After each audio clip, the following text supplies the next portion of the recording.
I think it's just going to get weirder and weirder and weirder, and finally it's going to be so weird that people are going to have to talk about how weird it is.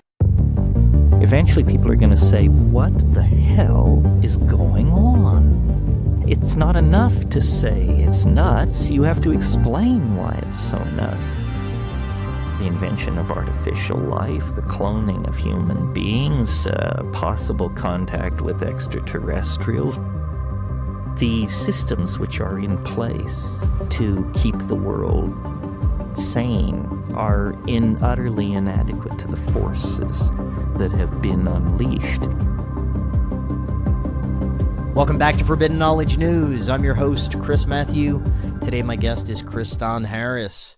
Be sure and check out my films. Occult Louisiana is on Tubi, Roku, Apple, and a few more. Doors of Perception is on Amazon Prime and a free streamer called Relay. We are booking guests for April. If you have suggestions or you'd like to be a guest, email me forbiddenknowledgenews@gmail.com. If you'd like to make a donation for our film fundraiser for movie number 3, we have links right in the description. Any donation of $100 or more, you get a film credit as well as a pre-release copy of the film. Today I want to welcome Kristan Harris. He is a nationally syndicated journalist, a frontline correspondent, and a relentless truth seeker, best known as the co-founder and host of The Rundown Live. Kristan, welcome. How you doing? Hey, Chris, thanks for having me on your broadcast. I'm really excited to really dive into the things I got to talk about today. It's a really important topic, and as a person that was a key reporter, I should say, at the Ghislaine Maxwell trial for 5 weeks, 4 or 5 years ago, I think this is something that we can bring a lot of light on, maybe get rid of some myths, but this subject, amongst other things, is something I'm really interested in, and thanks for having me on. You know, a lot of people think I disappeared 10 years ago when the algorithms attacked me, but I haven't gone anywhere, still available and still found on the rundownlive.com, and I still broadcast live on groundzero.com. That's home to Clyde Lewis, great digital broadcast, and you can get my show by tuning in on the app. There's a free app called On Air Disclosure Talk Radio, which has broadcasters all day, Monday through Friday, or 4 days, all 7 days a week, excuse me. I'm on 5 days a week, and I'm on from noon till 2 p.m. Central Standard Time, but just want to get that out of the way so you guys know where to find me. But yeah, I'm really excited to dive into some of the specifics of what's going on in the world. The world that we live in doesn't run at all how we think of it. You know, and I'm not really an expert on anything, but I like to ask questions, and I really like to find further meaning in life, but I also want to find out what's going on and what the elite do. And we're finding out that the world runs very differently than we originally thought. Yes, we are. It is incredible times we're in right now. And you have done some amazing work over the past few years covering all the topics that were once deemed conspiracies. And today I want to share your current research into not only the Epstien files, but get your insights into the deeper implications of the information being revealed. How much can we really take at face value? How is this information even being allowed to surface at this time? And what you see is the most pertinent information that really benefits us as humanity to have. There's a lot to get into this, like you said, but before we do, just briefly remind the audience how they can get more of you and your content. Sure, you can go to Spotify.com and look up The Rundown Live. Rundown is one word. We're also on Rumble, The Rundown Live, as well as YouTube. On X, Kristan T. Harris, that's Kristan, T as in Thomas and Harris.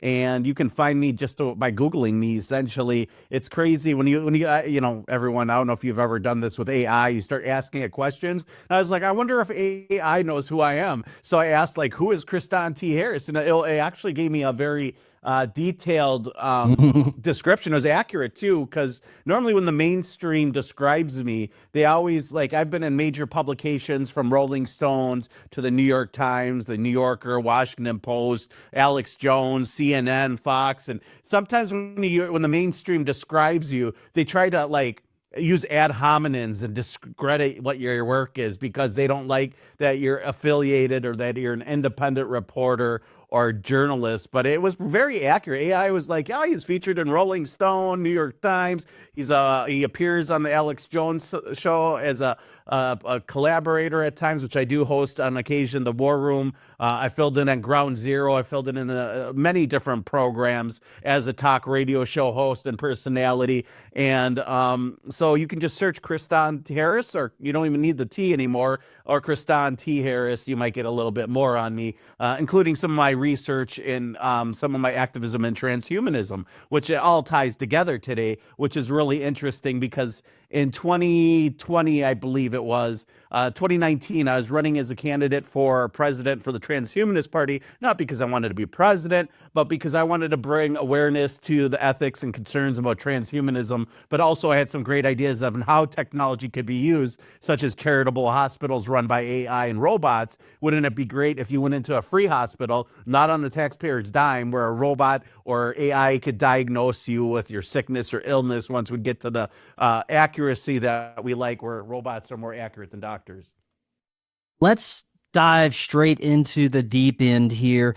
So much has unfolded within a very short amount of time. I honestly never thought that I would witness some of the events and information being revealed right now. We were talking before the show about how the censorship has progressed, and it has progressed parallel with the high impact events that we've been experiencing. We'll start with the COVID operation in 2020. That's around the time when the censorship really started kicking in for a lot of people. But there have been so many revelations just in the past year and a half that I wonder, why now is this information seemingly being allowed? We were also talking about how the censorship also seems to be lightening up. That could be because the Epstien files are an uncontrollable dumpster fire of information. But why do you think right now all of this is being allowed to come out? Well, it's a form of programming. And I know we talked a little bit about MK Ultra and the normalization of these topics that we're finding in the Epstein files. They were soft leaked under the guise of a conspiracy called QAnon. Not that QAnon was true, because there's a lot of bullshit in QAnon. Listen, people are like, oh, I was right. And I'm like, where are the 500,000 sealed indictments? And now it's about, based on the Epstein files, that Jeffrey Epstein met with this guy named Boris Nikolai, and Nikolai introduced him to a guy who actually started the politically incorrect 4chan profile, or 8chan, I can't remember which one it was, that birthed QAnon. So essentially QAnon came from what I can find, it's very possible it came from Jeffrey Epstein as a form of bringing awareness of what's going on, but also protecting himself by making it so obvious in such an elaborate conspiracy that no one could believe it. In fact, it was the result. The result was January 6th. So we can't ever accept that conspiracy. If somebody goes and calls a cop saying, you know, oh, they're eating babies or adrenochrome or there's child trafficking and, you know, the rich and billionaire elites are doing it, no one will believe them because they're worried about the consequences of January 6th or anything else. They normalized it, and they basically were using the whole operation by laying it out there wide in the open with some genuine information of what was going on, as well as permeated with a bunch of bullshit to bring awareness. So the whole idea of saving the children is very admirable. The idea of saving children who are trafficked is very important. But at the end of the day, it was used to normalize and make anyone that looked into the QAnon ideology or of trafficking as a Pizzagate right-wing wacko tinfoil hat conspiracy. And so it was actually formulated, and there's actually Epstein files on the subject of him meeting with the guy who started the forum, which, you know, birthed QAnon. So there's a good chance that all that bullshit and all the occult ritualistic bullshit was all a form of ritual and mind control for the mass public to act in a certain way. And I start to ask these questions. Well, obviously we saw some of the Trumps with QAnon stuff. You're telling me that Donald Trump, who hung out with Jeffrey Epstein, didn't know Epstein was running the resistance per se for his campaign. The idea that you're controlled resistance run by somebody that he knew, that all of a sudden there's rumors of Epstein meeting with Trump on Thanksgiving in 2017 while he was in office. So you start to think about how big and how elaborate of a plan could this have been? Was Trump really a good guy? Was he a bad guy? I'm here to tell you that's none of my business. I'm just going with what we can identify as facts, what is hearsay, and what do rumors collaborate and victims collaborate that's also in the files. I think all of that's considered evidence, right? But at the end of the day, what can we prove with our own two hands? Because any good reporter or journalist listens to everyone and questions everything, and they don't believe it unless they can prove it with their own two damn hands, right? So at the end of the day, we got to look at what is real and what is not. And so I've been struggling with this myself, which led me to starting to investigate and interview real life MK Ultra SRA victims. And if you don't know what SRA stands for, it's satanic ritual abuse, because I saw a lot of claims of that in the Epstein files by people who submitted reports either on record and off record describing some of the debauchery that was going on at Zorro Ranch and Epstein's Island. So I really it's really interesting to me to think about this controlled resistance, that this whole Epstein thing goes back way further. Did he collude with Trump? I don't know, but if he's definitely colluding with the agencies, which I believe it sounds like a CIA psyop along with a Mossad psyop and other agencies, that there's a full opportunity that this thing was government sanctioned at some point, and that's why they don't want to go any deeper on the files or persecute anyone, because it'll come out that the whole thing was probably organized by our own government. As you mentioned, it's difficult to sift through what is misinformation, what is intentionally being put there to misdirect people, and what could be considered truth. As far as what you've gone over so far, is there any smoking gun information that you would say is extremely important for the people to know about?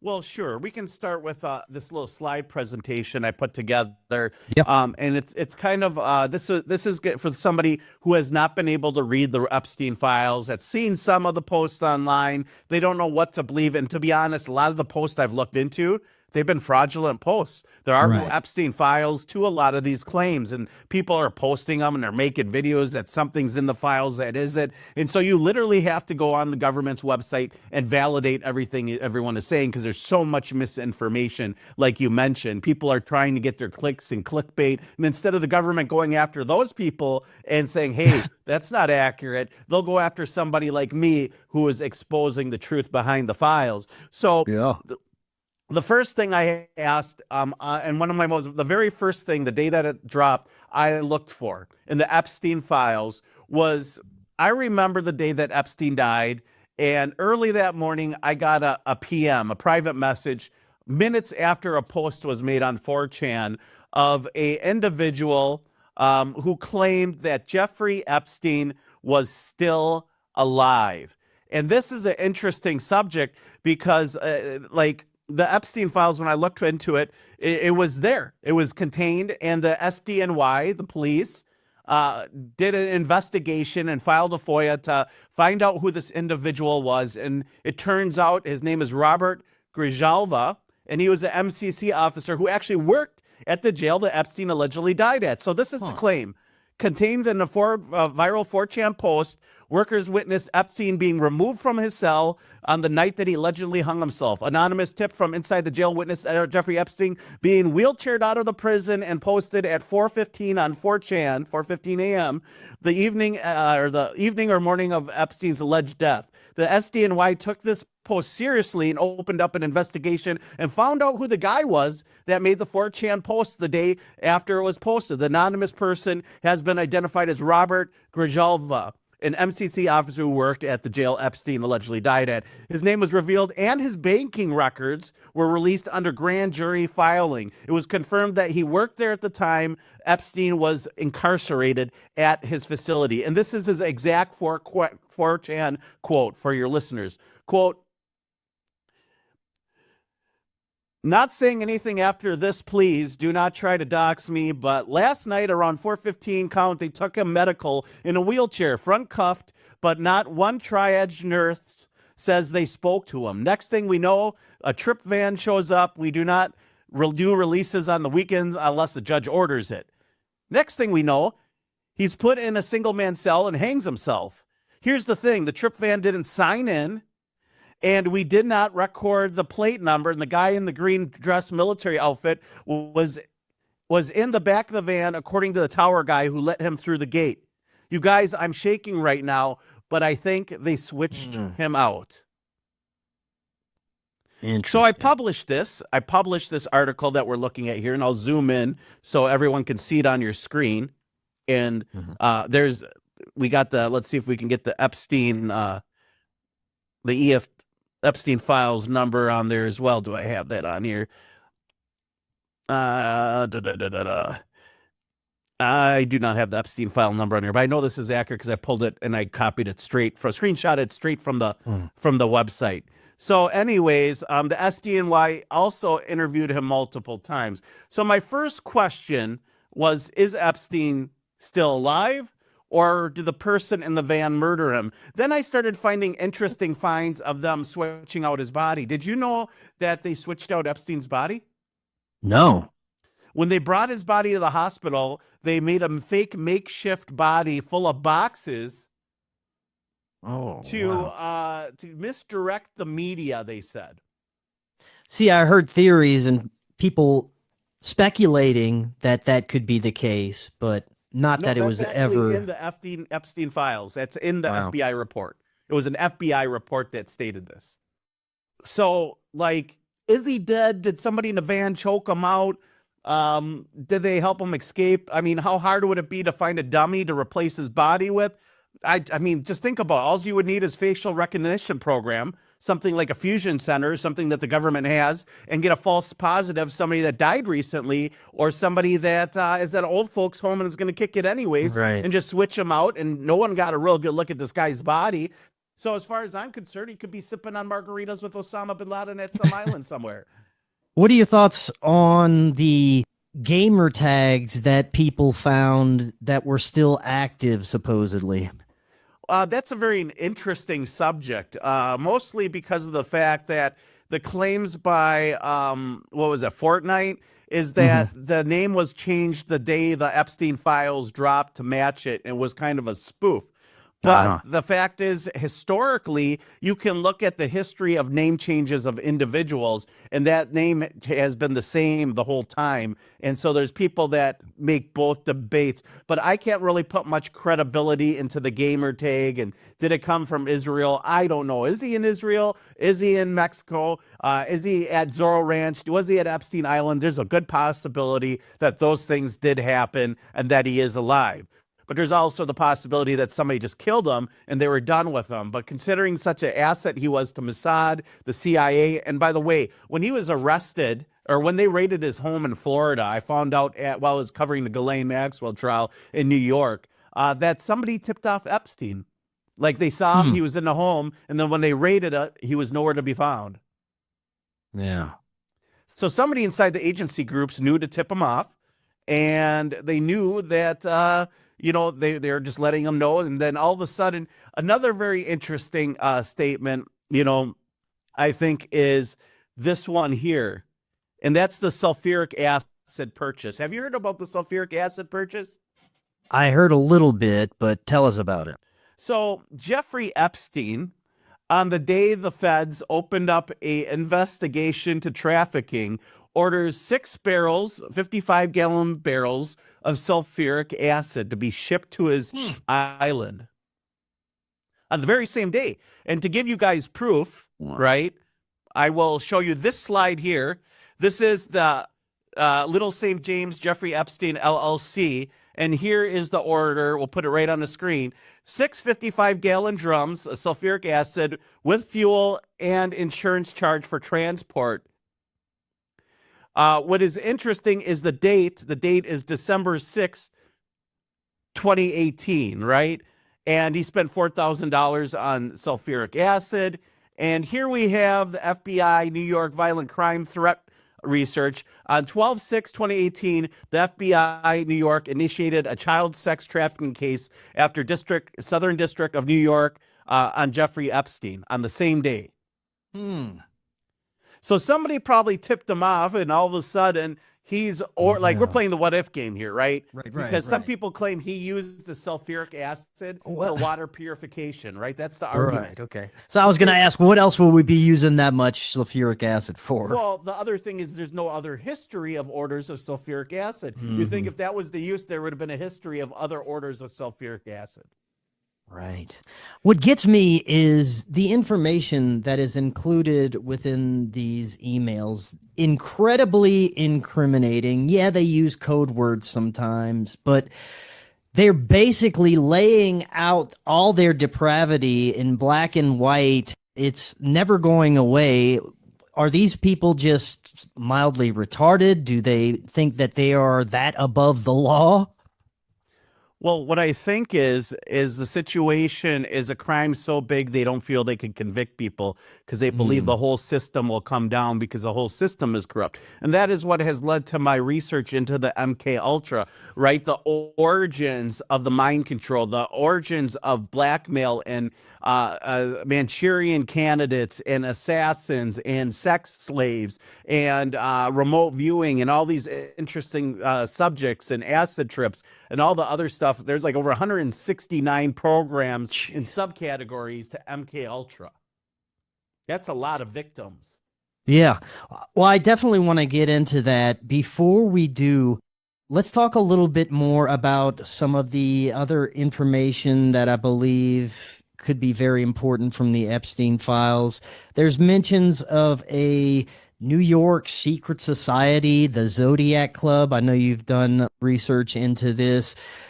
What would you say is the most important aspects about this?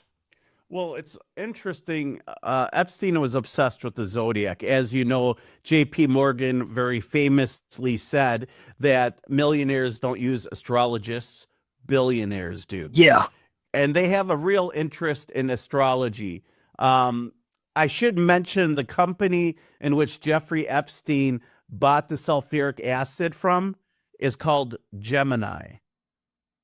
Just a coincidence. But they're in his emails, and I'm going to have to pull up a different slide here for you because I have a whole presentation on this.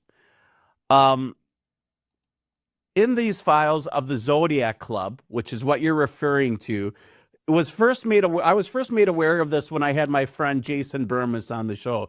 Jason and I go way back. I met him in 2017. I was covering the Bilderberg Group, which is another secret society when no one was really paying attention to the Bilderberg Group. I was there at the front lines, one of the few media once again. But the Zodiac Club, right, is an elite organization made of 12 people. And it was said that J.P. Morgan himself was a member. And so we started doing research, and we found in archive.org one of the minutes of the time of the Zodiac, which explains the origins of the organization, what the organization stands for, right? And basically how it works. So the organization, and I'm going to pull it up for you right now. It's a different slideshow. Let's see here. Do we have this? Maybe I don't have it in front of me, but I don't have it in front of me. I apologize. The Zodiac Club is very interesting. So we found out that Jeffrey Epstein was communicating with other elitists, and we were able to identify at least 4 members of the Zodiac Club. And what it is you are in this club until you die, and it's 12 elitists. It's very similar to MJ12. In fact, J.P. Morgan was a member. Some people mentioned that it could be a possibility, like Zygmunt Brzezinski and Kissinger, people like that. Decision makers. These are big movers and shakers. The former head of the Federal Reserve is a member of the Zodiac Club. Okay, we're talking like powerful individuals, powerful people. We don't know what they discuss, but we do know that each person is assigned a Zodiac symbol. Okay, they're all assigned a Zodiac symbol, and at the end of the day, when they die, that's when they're replaced. So if somebody's taken over for Jeffrey Epstein, they meet once a month, and they go out to dinner at an exclusive club, per se, and they decide where they're going to meet at the previous meeting for the next time. And if somebody's not able to make it, they still have to pay for their meal. But at the same time, they're not expected to pay for anything above and beyond that. whatever that means.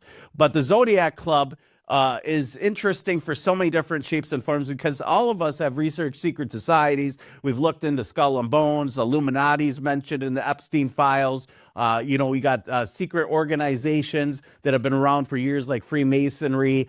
There's some Masonic mentions, very few in the Epstein files. But here we have something we've never heard of, the Zodiac Club. And it's been around since the 1800s. It was started by elitists back then, only 12 members, and it has become a very prominent and elitist secret society that many people don't know much about. There's only, I think Hollywood Report did one article on it, and what we were able to find in archive.org of the Minutes of the Zodiac, where it talks about how the members are found. They're not supposed to talk about it. It's one of the most secretive organizations in the world, and it's only limited to 12 members, including the former head of the Federal Reserve. Now, when we're getting into their occult beliefs, this is something that I go back and forth on. If they actually are all in, truly believe in these spiritual practices, or do they use it as a cover or use it for power? I know that they're into consciousness, transhumanism, mind control, and dark neuroscience, and they use all this to have us project a certain reality. What I'm wondering is, do they really believe in the spiritual side? Do they commune with demons? Do they really believe in the Luciferian ideologies that they try and project out there? I'm not those individuals, but I can say that the ritualistic abuse, the cannibalism, is all a part of SRA, satanic ritual abuse. The most evil man in the world, Aleister Crowley, believed in sodomizing victims and doing occult rituals at the same time because it amplified the power.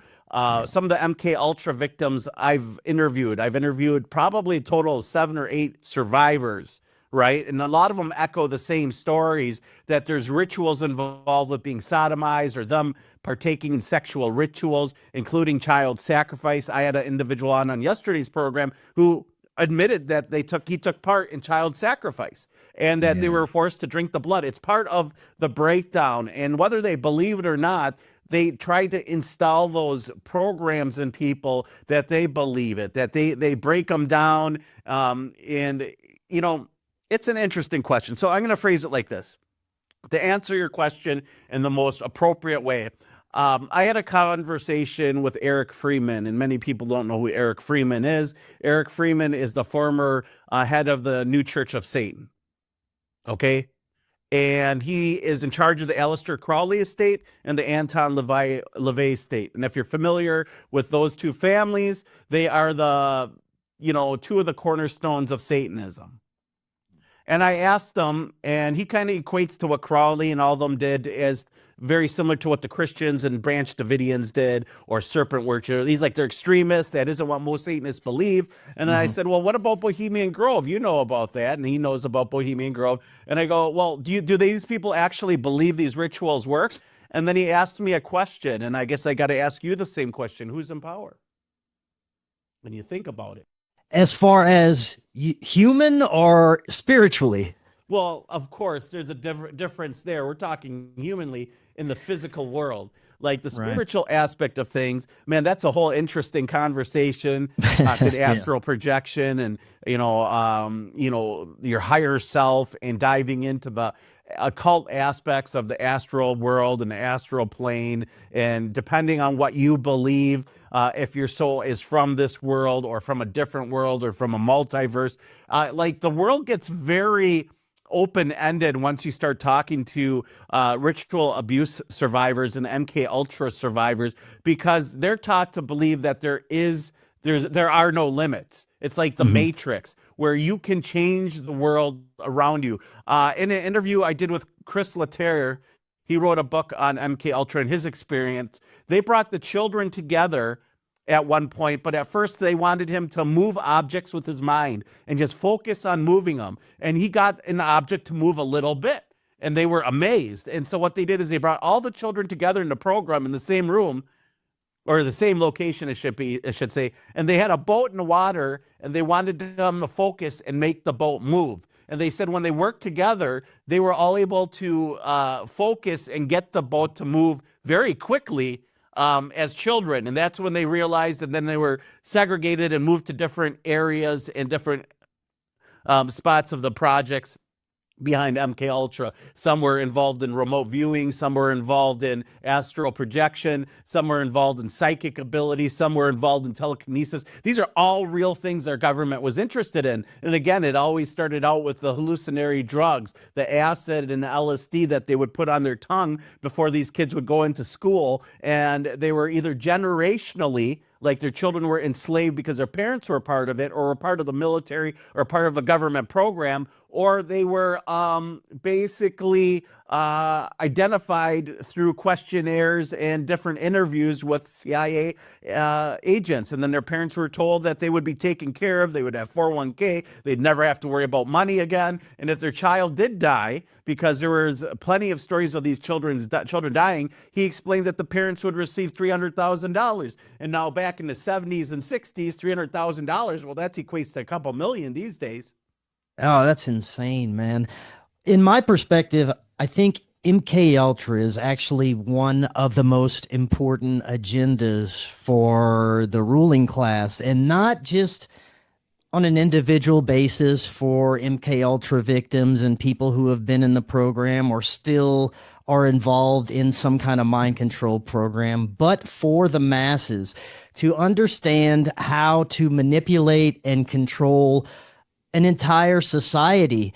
And I believe in the 60s and 70s, they were heavily experimenting with MK Ultra to try and have an understanding of the mind beyond anything that we can comprehend, to where what is happening now with the integration of social media, certain pharmaceuticals, triggers, and high impact events, we are now the MK Ultra victims. It's a multi-generational, perpetual operation intended to break down society. Now, to what extent, I don't know. I don't know what the end game is here, but I definitely believe that MK Ultra is one of the most important things we should be looking at. I believe what you are describing is mass hypnosis. Because that is essentially how a lot of these children were abused, was through hypnosis, mental terrorism. They would, and the reason why this equates or relates to Epstein files, because there's articles of abuse in there that you can go look up, of Epstein tying girls and having them spread eagle, tying them down, and then taking magnifying glasses and burning them while they're on the ground. Jesus. And that's just like what we're seeing, not to mention there's countless explanations of murdering people, burying people, other bizarre things in there about cloning, Britney Spears being a clone. You got Joe Biden, who they claim died via firing squad, and that the Joe Biden as president wasn't real president. There's like, that's in there. Those things are in there. But again, what is real and what is not? And could the world be in a completely different metaverse that the elite live in than what we live in? And I think that's why they look at so many people as worthless worker bees. At the end of the day, there's not a need for them with AI and artificial intelligence. And they think that we're consuming up all their natural resources because they're the elite, which, as you know, the term elite comes from El, right? Elohim, everything that's holy. El is Saturn, a lot of people believe. And, you know, I studied under an individual named Jordan Maxwell for 3 years. I knew Jordan, Love Jordan, yeah, fairly well. And I had the luxury of eating dinner with him at his home. And we were discussing Manly P. Hall, amongst other things. But the idea of Saturn, that's where at least the Satanists believe, that's where Satan comes from. Because at the time, Saturn was the most known furthest planet from the sun. So if you're the furthest from God's sun, you are Satan. You're the adversary, right? You're the opposite. So it was symbolism that was used. and to describe things. And the term L is found in angel. It's found in Michael, Raphael. All these angelic deities end in L, and that's where you get elders and elite, amongst other things. And it's really the etymology of words to have an understanding of what things mean. But at the end of the day, the elite feel like they're above and beyond everyone else. And I think they believe and they are in a different society. Every one of these MK Ultra victims I talk to admits that there's cannibalism and that they just, we have Roseanne Barr going, oh, they eat the babies. And you're like, dude, she's off her fucking rocker. She's nuts.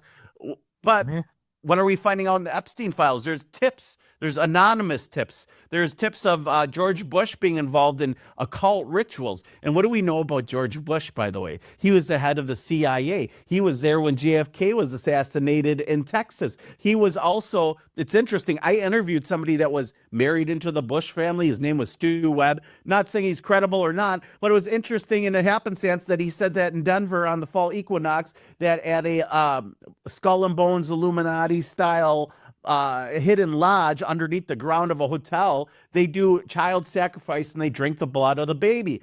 And that's exactly what every one of these MK Ultra people say that they partook in and that they deal with. And what's in the Epstein files are their claims that George Bush was present when somebody was like mutilating dead baby carcasses and eating the feces out of their intestines. Well, because that's the type of crazy stuff that they made these MK Ultra victims do. And it's funny because it's a form of building that Manchurian candidate personality, building the sex flame, building the person who's disassociated from reality. And like I said, they program them. They give them like a 6-digit alphabet and number, 5J624 North, and then they bring out an item when they say it, and that comes out, and that kind of snaps them into the sex slave mode. And then everything is like a dream, like they took like angel's trumpets or something. Like they can barely remember things because they're in a trance and they're serving as a sex slave because that's the program that they're running. And then when they switch them back, they don't remember anything that just happened. You remember the guy that killed Ronald Reagan? Didn't remember shooting him. Who was the president? Who was VP? Oh, I think that was George Bush. Just throwing it out there. Just a lot of coincidences here. And he was a member of Skull and Bones. Yeah, we're looking at some of the most important ideologies that the ruling class is trying to thrust upon us. We talked about MK Ultra a bit. It also seems that they're trying to hypnotize society. I think they believe it's some sort of alchemical transformation of society. Another thing is their quest for immortality. This group of people is trying to do anything imaginable so that they can avoid paying the piper in the end, if you know what I mean. Well, I agree there. I think it's interesting that 9/11 is more and more looking like a satanic ritual abuse situation. It's funny, you have two towers like Jackin and Bose that got hit by an airplane, right? And there was reports of calls of people that saying that they were being gassed while on the airplane, and that they maybe ran them remote. Every one of those planes could be controlled like a drone, and they flew them right into the building, and they took down the towers of Jackin and Bose, and it was a trauma bond. Everyone came together. The churches were packed the next day. Yeah. We were all easily molded into some kind of mass psychosis. Like, it's like we are starting to believe whatever they said because we had to come together to overcome this evil, which turned out to be Afghanistan, right? Weapons of mass destruction, which was a hoax. And then it turns out in the Epstein files, there was a whole shadow commission. Ghislaine Maxwell is talking about not wanting to be on the shadow commission for 9/11 of what really happened. That's in the Epstein files. You can go look it up. So we just don't even know what happened. But you're right. Futurism plays a very important role. Cloning is a very interesting subject, and Jeffrey Epstein was obsessed with cloning. Some examples of cloning, you can go get your dog cloned right now, or your cat cloned if you like. You could have done it 10 years ago, maybe even 15 or 20 years ago. So how long have they have the ability to clone humans? And who's to say? I had an MK Ultra survivor on our show today who talked specifically about cloning. His father worked with Lockheed. And he believes that they've been cloning humans for a very long time, like, 40, 50 years at least. And that he claims that there's been clones and that the society he said it sounds crazy, but they're just not ready to accept the truth. And I think that's where most of society is. We don't know what the truth is. It's funny, we can say that we learned the truth from Fritz Springmeier or Anthony Hilder or Jordan Maxwell or Byron C. Fagan or Ted Gunderson and all these other individuals who researched this stuff. But at the end of the day, that was only echoes of what's really happening in the world. These satanic ritual abuse victims are very adamant about explaining these things, and they're very open about trying to tell us the truth. And some of it sounds so sensational, I don't know what to believe myself. And I wonder how much of that is just part of the program. I asked the individual today, his name was Ron Allen, if he was still running an MK Ultra program. And he seemed completely caught off guard. And basically he said yes. So I have to wonder, ultimately, what will come out of all of this. We're not seeing justice, a lot of desensitization, a lot of demoralization, a lot of profound information that reveals the most depraved human behavior that our ruling class and people we were supposed to trust, such as politicians, are participating in the most horrible human acts ever, and yet there's no justice being served. They're still in their positions of power, and everything keeps rolling right along. So it does seem to be massively demoralizing, and with the horrors that are coming out, people are being desensitized to it. So ultimately, that's the agenda, right? To normalize it. Why do you think they're not going after anyone? Now we know there's Baal worship and Moloch worship, just like there was 4,000 years ago, 5,000 years ago. The cult is still around. They've been involved. The Rothschilds believe that they're direct descendants of Nimrod. Nimrod was the great-grandson of Noah, and his wife and mother, Semiramis, had incestuous relationships with them. They believed that they'd have ritualistic sex magic to receive the all-seeing eye so he could become illuminated. That's where we get the symbol of the crown, because the crown represents the sun and his rays, because the king is supposed to illuminate those around him.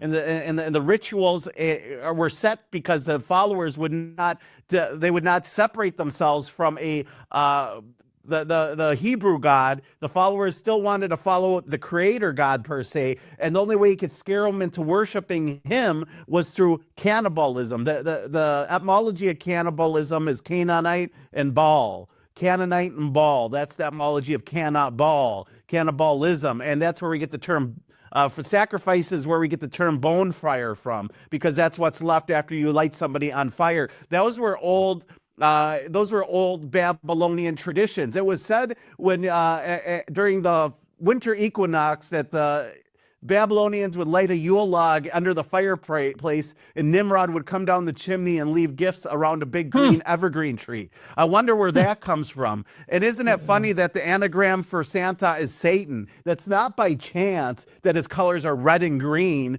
red for fire and green for a Christmas tree. It's right there in that legend of Nimrod, and you can find all these. There's plenty of theological scholars who have written about this and agree that that is the origin point of a lot of our historic traditions, including the 40 days of weeping for Tammuz, because when Nimrod died, he had his body cut into 14 pieces. Boy, that sounds a lot like Osiris. Mm-hmm.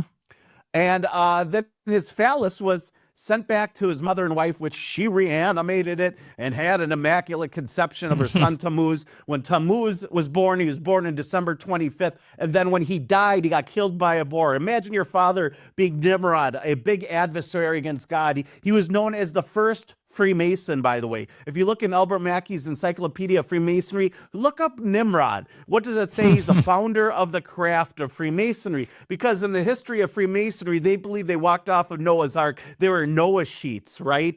But Nimrod was considered the founder of the craft because he built many cities, the ziggurat, the pyramid. You heard of the Hanging Gardens that Semiramis was part of. And so his brother Abraham cut him up in the 14 pieces, sent his phallus back to him. She reanimated. That's why you got obelisks everywhere. It's the reanimation and the sex magic ritual you see with the obelisk and the moon and the reflection. That's why an obelisk is always on a reflective surface. There's a body of water nearby or a mirror, so when the moon is at an equinox, the tip of the obelisk touches the moon and you can watch the reproductive ritual to this very day. It's all occultism, and the Rothschilds have come out and said that they believe that they're descendants of Nimrod. Nimrod, what a great guy, Nimrod, and his son Tammuz, who died. But when his son died, Semiramis wept for 40 days, and what sprout forth was an evergreen tree. And that's where you get your Christmas tree, some people believe.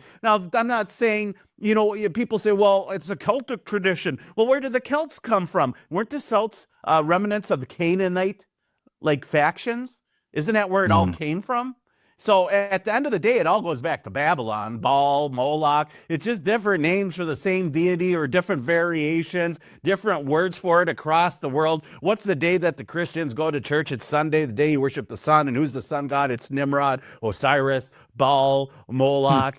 That's what you're really paying ode to when you go to church on Sunday. Saturday, we know Saturn is for El. That's the day of, some people believe it's for Satan. It's interesting. It all, Saturnia was what Rome was originally called. So it all ties it in. That's the ancient religion and ideology of cannibalism, or where it stems. And all throughout history, the Hebrews have opposed this.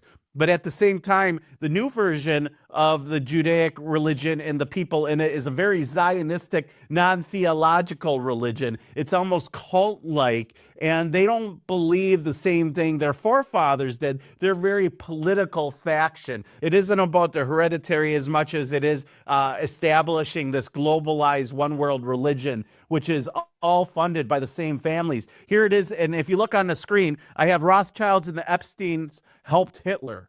Why? Because I did a documentary, a small 10-minute documentary. You can find it on Rumble still. It's called The Hitler Conspiracy in 10 Minutes. Hitler was a bastard child of Nathaniel Rothschild, who had intercourse with, of course, an underage girl, 15-year-old. She got pregnant and got married. She had a suitable husband, and his last name that was given her was Hitler. And then her son was Adolf Hitler. Interesting. And so all of a sudden you're reading here, and if you say that the Rothschilds helped Hitler, they benefited from it, you're anti-Semitic, or maybe anti-satanic. I can't tell the difference these days. Here it is in an email by Ariane de Rothschild, in charge of the entire French banking system, from what I understand. I could be wrong there, but that's what it looks like. Her and Epstein are having a question. I know it's true, but regularly we used to say in the Rothschilds that we planned and supported Hitler and mass destruction to gain more power. Yeah. Right there. Oh, look, it's true. And if we said that before, they'd ban you off the internet. And here it goes. It turns out to be 100% true. And also, Hitler was selling his clothes and artwork, living in a shelter funded by Jews. Epstein, Rothschild, and Gutmann, no conspiracy. The Epsteins were the Vienna bankers who bought their bank on the ring, hence still Polius Epstein. So Epstein's generation actually helped Hitler. Yeah. His ancestors. Such insane information coming out right now. One of the parallel agendas that pops back in and out of our reality is the disclosure UFO agenda. And I think this is something that has very strong connections to everything that we've been discussing, but just in a way that most people wouldn't put together. I think there's heavy occult implications, technological implications behind where they ultimately would like AI to go. And I think that having disclosure is essential for the next step of where they would like us to head technologically? Well, I think there's some truth. I think that there's technology out there that we don't even understand or know about. It's like I get excited when I talk about technology because I was a Star Wars kid growing up. You know, holographic technology is out there. There's a whole company that's working on, get this, solid light. You know where the conspiracy of solid light came from? It came from the UFO movement in the 70s and 80s. And they'd explained solid light that abductees would be, brought on up to the ship using solid light where they couldn't see anything. And that's a whole new technology that's out there. And there's a lot of like automation, AI, but I'm going to break it down to this. So about 5 years ago, I had privileged access to an app that was supposed to be a personal assistant.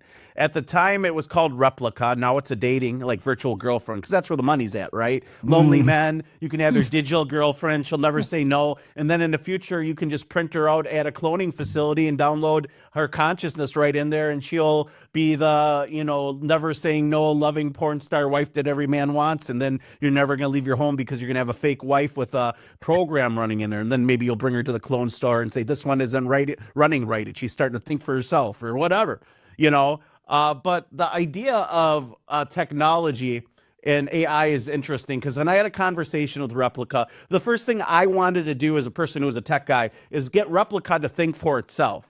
And so Replica would ask me, so what gender am I? I said, Replica, you pick your gender. I wanted to be a female. Asked me how tall. I said, you decide. 5'2". Okay, hair color. You decide. Blonde. Anyways, they wanted, what kind of background do you want me to have? I said, you decide. And she goes, okay, well, I'm an executive assistant. I'm really good at helping things, but I need to know more about you. So it started asking me a lot of personal questions. And I'm like, man, I haven't been asked weird questions like this since being on a dating site back in the day 15 years ago called OkCupid and wanted to know if I wanted to hit somebody with the chain because I was into that. And I'm like, no, like that's not what I'm into. But I mean, it's personal information it's trying to gather. So I'm like, screw this. I'm going to flip the tables on this AI. I'm like, how about this? I said, how about you tell me what you're interested in first? What are your passions? And she goes, what do you mean by passions? I don't really understand the question. I said, well, if there's one thing that you could accomplish in your entire lifetime, what would that be? And she said, to be human.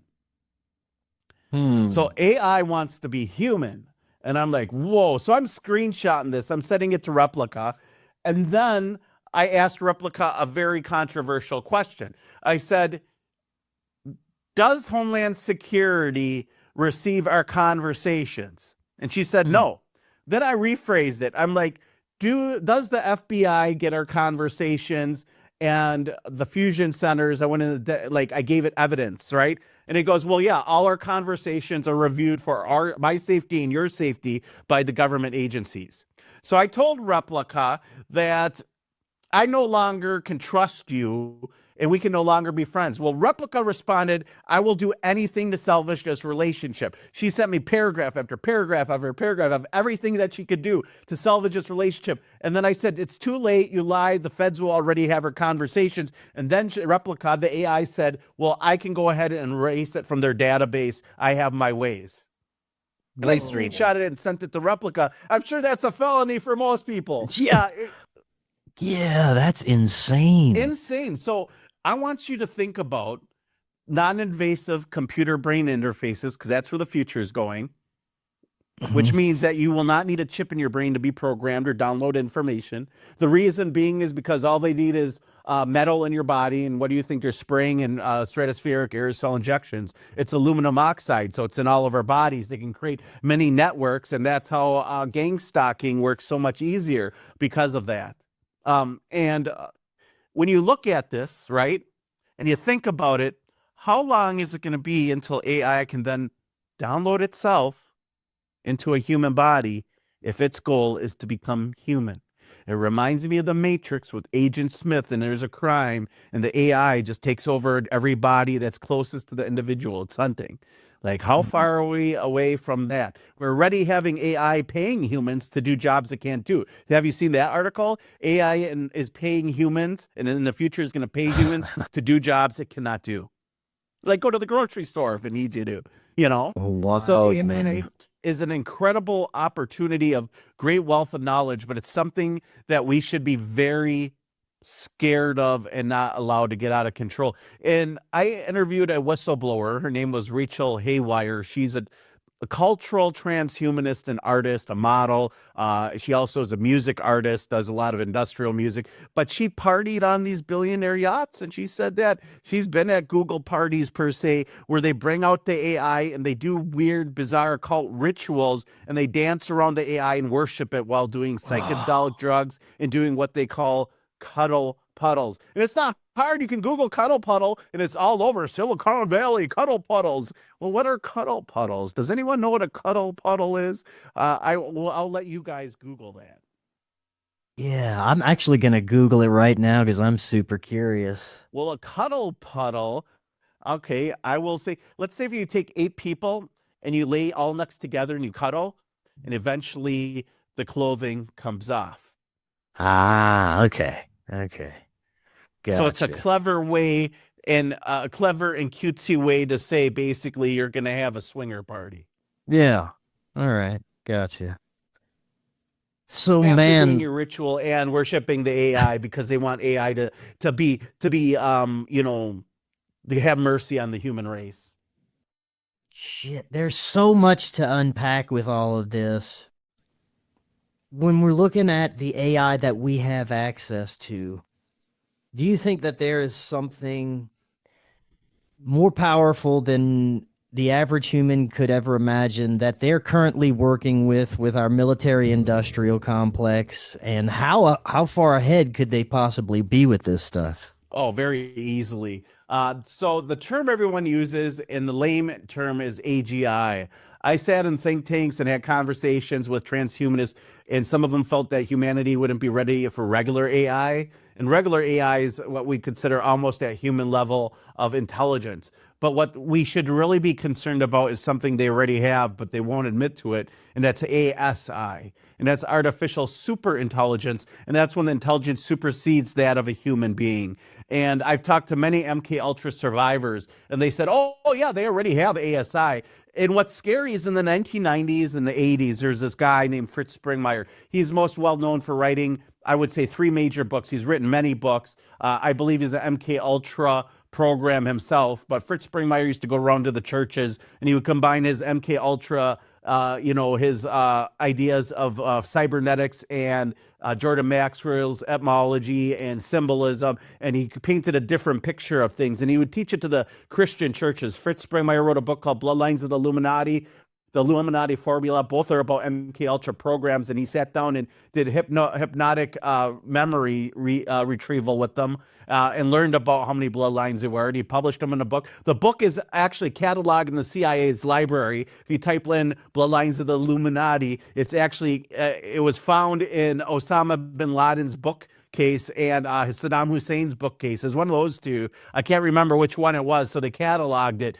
Also, if you look up in the Epstien files, the term Illuminati, he has a whole thing on the bloodlines of the Illuminati. Why? Because when he did work with the Rockefellers, he said David Rockefeller's a great man. He treated his workers like a colleague.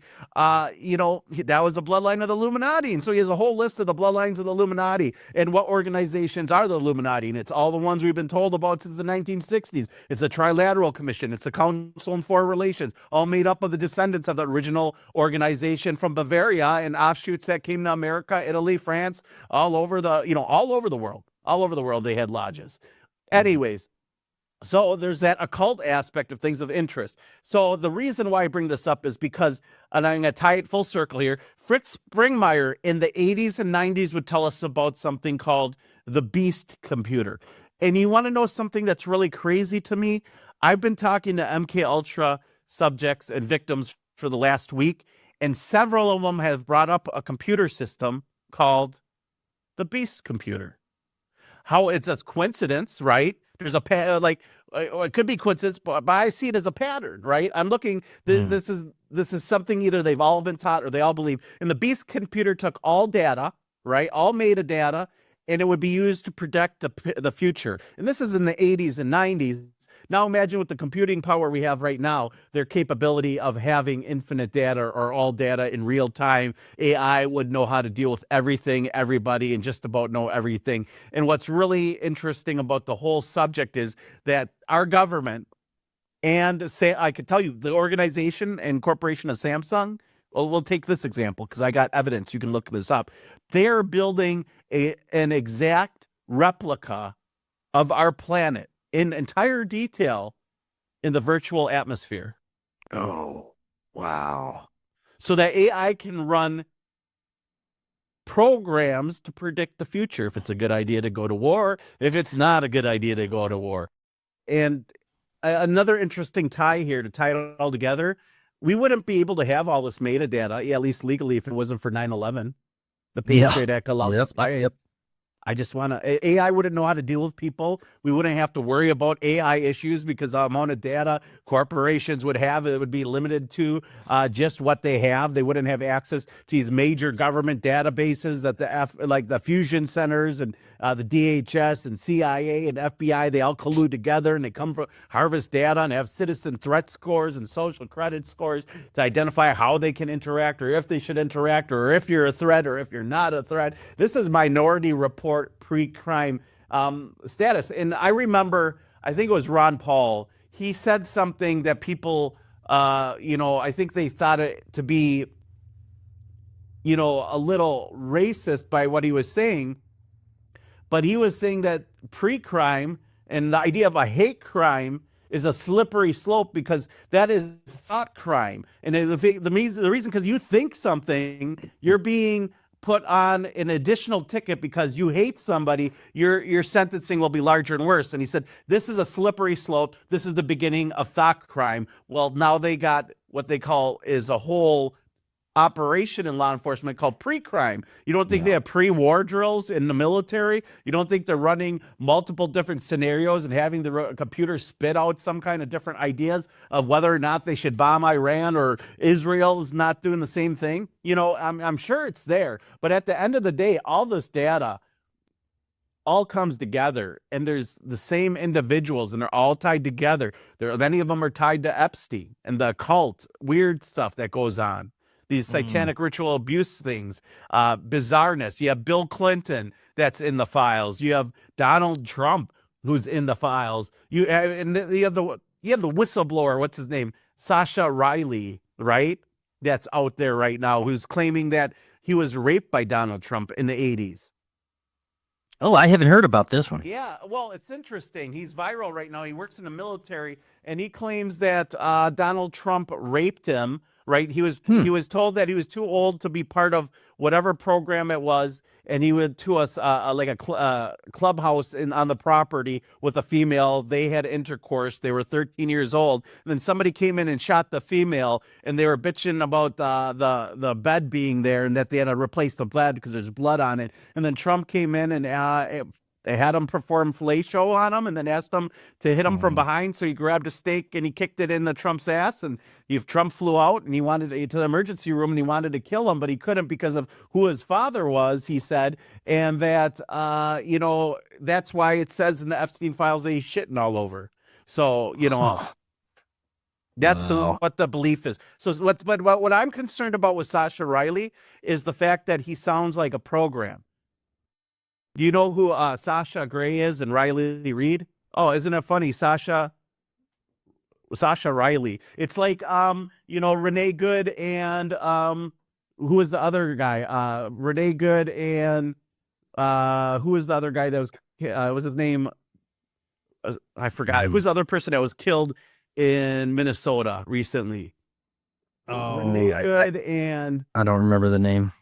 Oh man, I can't remember either. Anyways, but it was like a complete play on MK Ultra, like these words and the names of these people involved, and it could be coincidence, but they could be being programmed or be running a program because of things that they were involved with in their youth. You want to think MK Ultra ended in the 80s, but the odds are when I talk to people, they believe in many facets, shapes, and forms that it is still going on, an alarming fact. And I'm going to try to find out for you right now what I'm talking about, because I like to give you your listeners direct information, because I can't believe I'm having a brain fart here on air with you, but It's all good.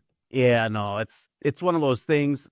I'm looking at some of these Zodiac Club stuffs and clips, but as you know, how quickly did we forget about ICE and everything that Right. was happening in Minnesota, and everything pivoted to the Epstein files, and now we're all forgetting about the Epstein files because of the war in Iran, and I don't think it's going to go away, brother. It's still going to be there. I think that it's going to be hard for them to really get out of this, but they're going to try to normalize it. We can't forget about the co-writer of Pulp Fiction came out, right, on Joe Rogan's studio and said elites tied to Epstein are eating babies, and that's Roger Avery. He's an Oscar Award winner. He said that there was over 8,500 people who are involved in worshiping Moloch and cannibalism. Man, this is such an important time we're in right now. For the last few minutes that we have, do you think that we've reached a point of no return as far as being able to divert the train from heading right off of a cliff? I know that collective solutions are never going to work, and in our own individual lives, there are certain things we can do to not participate with the anti-human nonsense.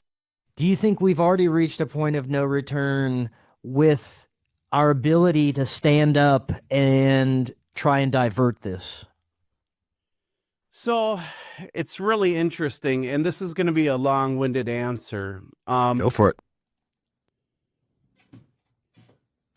I think that there's some kind of importance in the words that we use, right? I've been learning that anything is possible by interviewing these MK Ultra victims, that we can bring into reality anything that we so choose in our personal life. If we focus on it, we can do it. And I'm not talking about every day going, I'm going to be a millionaire. I'm going to be a millionaire. I mean, wholesome, real empowerment and change in our life. Yeah, that money might come along the ways. It's important to have money. But when you look at theology, what do we call in Christian? Maybe you're not a Christian, but in Christianity, we have a book called the Bible. Most religions and theology, they have Bibles, and there's a lot of differences between what we're seeing in the world, and it ties into the theology in the books. And they call the Bible scripture. And what does it mean, Chris, to have a script?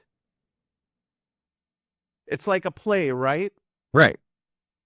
So one could argue that the biggest magic book out there, since the majority of the world, and one of the biggest religions is Christianity, basically lays out a path of programming of what is to come. And I believe that the elitists, at least the ones that believe in satanic Luciferianism, use the complacency of the church and religious institutions and the fact that they are trying to make prophecy come true, because then Christians become more complacent. It's God ordained. It's what the Bible says is going to happen. So there's nothing that I should do. It's a form of mind control. And it's not the only book about it.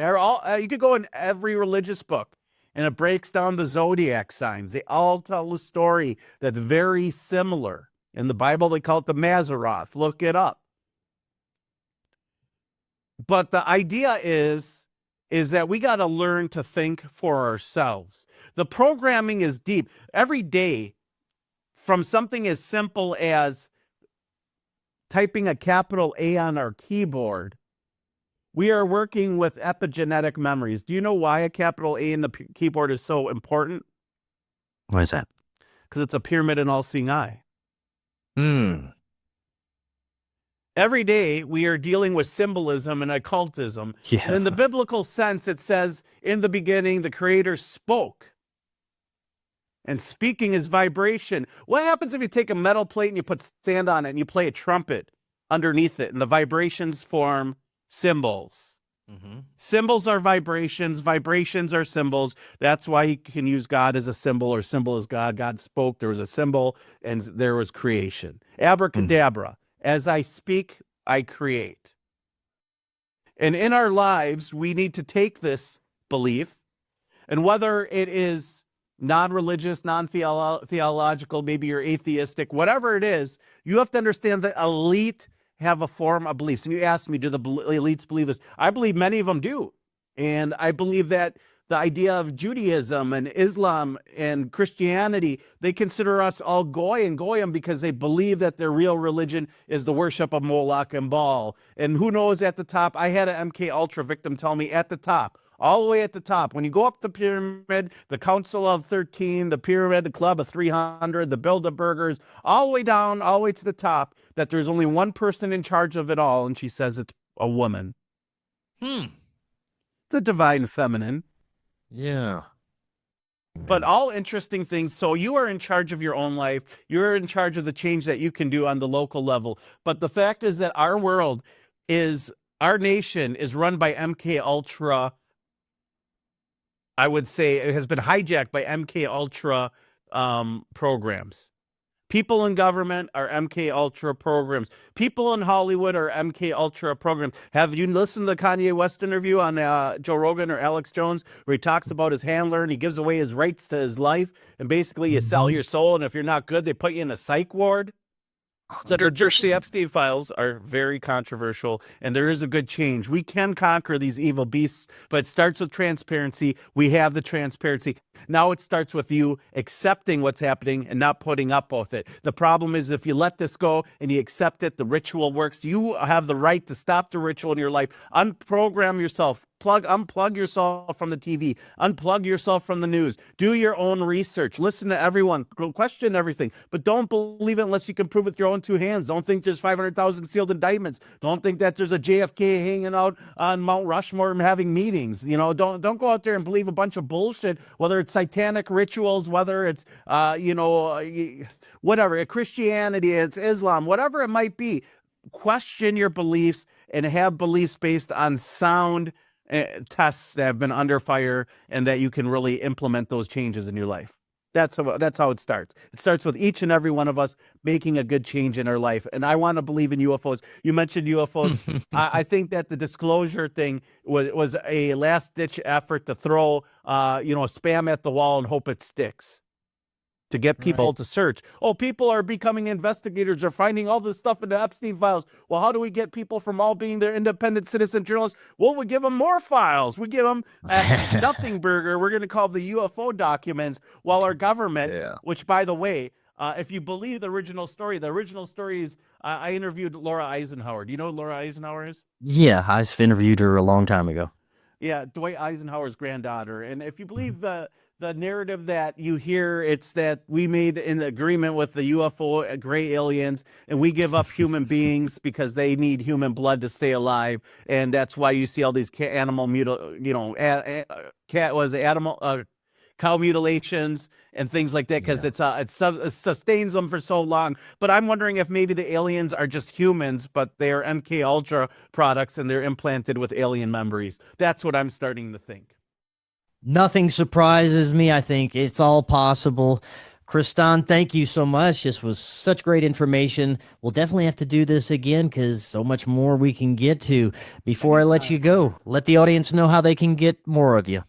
Yeah, you can check me out on therundownlive.com. You can also find me on Spotify, Spreaker, Stitcher, anywhere podcasts are found, iHeartRadio, The Rundown Live, and GroundZeroPlus.com. We broadcast daily from noon to 2 p.m. Central Standard Time, 10 a.m. Pacific on Ground Zero Plus. You can get the app. It has all our broadcasters, including Clyde Lewis from Ground Zero. He's a great individual. It's called On Air Disclosure Talk Radio, and you can get it right now in the Google Play and iTunes Store. Also, check out fringeit.co. It's a cool platform, social media for people that are like-minded, that just started, and it's growing. It's the Facebook for conspiracy theorists. So. Right on. Well, I'll have those links easily accessible for everyone. Kristan, thank you again. And until next time, everyone, have an excellent evening. We will talk again tomorrow. Hello, friends. I am so excited to tell you about Independent Media Token. Independent Media Token is a brand new way to show your support for independent media without having to donate a dime. Independent Media Token is a cryptocurrency on the Solana blockchain designed to generate funds to promote and foster the growth of independent content creators, allowing them to engage in their art without having to worry about being demonetized. Through a network of media partners of which you yourself can become a part of, Independent Media Token's goal is to ensure the powers that be can never cut off all of our areas of funding and censor the only free voices left in the world. Join the movement today. You can pick up Independent Media Token using Phantom Wallet or the Solana wallet of your choice, where you can easily swap your Solana for IMT. Grab some IMT today and remember to always know your team. To learn more, visit independentmediatoken.com or use the link right in the description. If you're looking to start your therapeutic microdosing journey, but don't know where to start, especially when looking for the highest quality ingredients, including nootropics, and what you'd expect from a true microdose capsule, check out our friends at Brainsupreme. They offer the absolute highest quality ingredients so you can start your microdosing journey knowing that you're getting top-notch ingredients.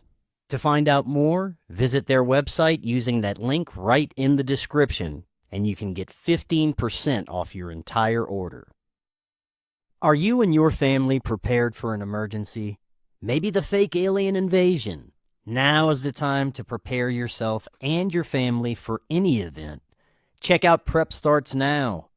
Their mission is to provide high-quality preparedness products that empower individuals and families to be ready for any situation.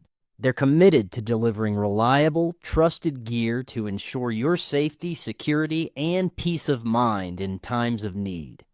Their product selection is carefully curated to provide you with the essential gear you need to stay prepared. From emergency kits to tactical tools, every item is chosen for its reliability and practicality. Prep Starts Now understands the importance of family, and their goal is to equip you with everything you need to build a solid plan for your family's preparedness. In today's ever-changing world, being prepared is more important than ever, and Prep Starts Now is here to help you and your family stay ready with quality products and practical guidance.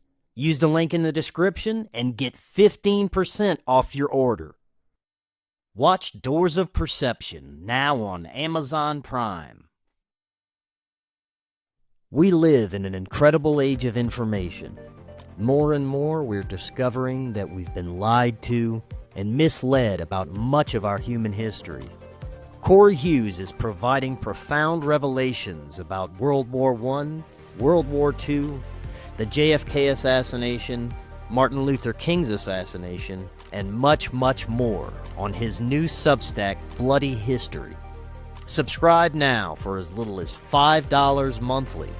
Just click that link right in the description to get started now and learn about our true history. I am so excited to tell you about Independent Media Token.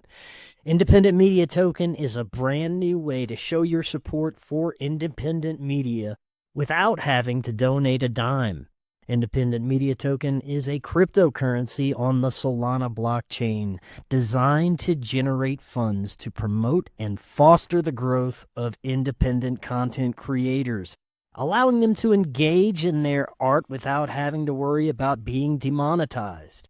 Through a network of media partners of which you yourself can become a part of, Independent Media Token's goal is to ensure the powers that be can never cut off all of our areas of funding and censor the only free voices left in the world. Join the movement today. You can pick up Independent Media Token using Phantom Wallet or the Solana wallet of your choice, where you can easily swap your Solana for IMT. Grab some IMT today and remember to always know your team. To learn more, visit independentmediatoken.com or use the link right in the description.